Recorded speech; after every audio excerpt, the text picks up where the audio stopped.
Hey hello বন্ধুরা, আমি Sutapa from foodie guys. তো আজকে তোমাদের সামনে একটি সুন্দর কাতলা মাছের ঝালের রেসিপি নিয়ে চলে এসেছি।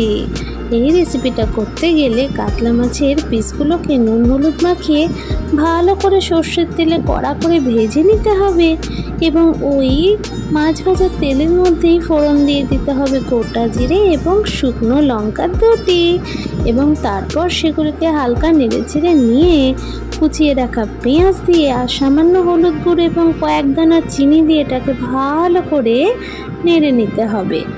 এবার পেঁয়াজ ভাজা হয়ে গেলে এই পর্যায়ে দিয়ে দেবো কয়েক টুকরো টমেটো কুচি এবং এই টমেটো কুচিটা দিয়ে আবারও ভালো করে নেড়ে চেড়ে নেব এবং যখন দেখব একটু ভাজা হয়ে গিয়েছে সেই পর্যায়ে আদা কাঁচা লঙ্কা টমেটো পেঁয়াজ বাটাটা মিক্সড করে দেবো এই ভাজা পেঁয়াজের মধ্যে এবং একটু নাড়াচাড়া করে এই পর্যায়ে দিয়ে দেবো সামান্য হলুদ গুঁড়ো কাশ্মীরি মির্চের গুঁড়ো এবং স্বাদ অনুযায়ী লবণ।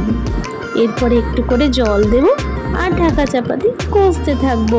মশলা কষে যখন সুন্দর করে তেল ছেড়ে আসবে সেই পর্যায়ে জল দিয়ে আবার একটু ভালো করে নাড়িয়ে চাড়িয়ে ভেজে রাখা মাছের পিসগুলি একে একে দিয়ে দেব ওই ঝালের মধ্যে এবং কিছুক্ষণ এটাকে কাঁচা লঙ্কার কয়েকটা টুকরো ফেলে দিয়ে ভাপিয়ে নেব।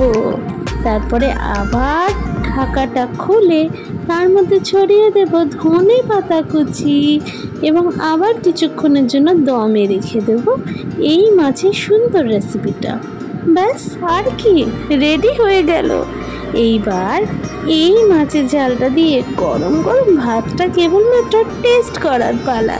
তো বন্ধুরা, তোমরাও বাড়িতে এই সুন্দর মাছের রেসিপিটা কিন্তু ট্রাই করে ফেলো।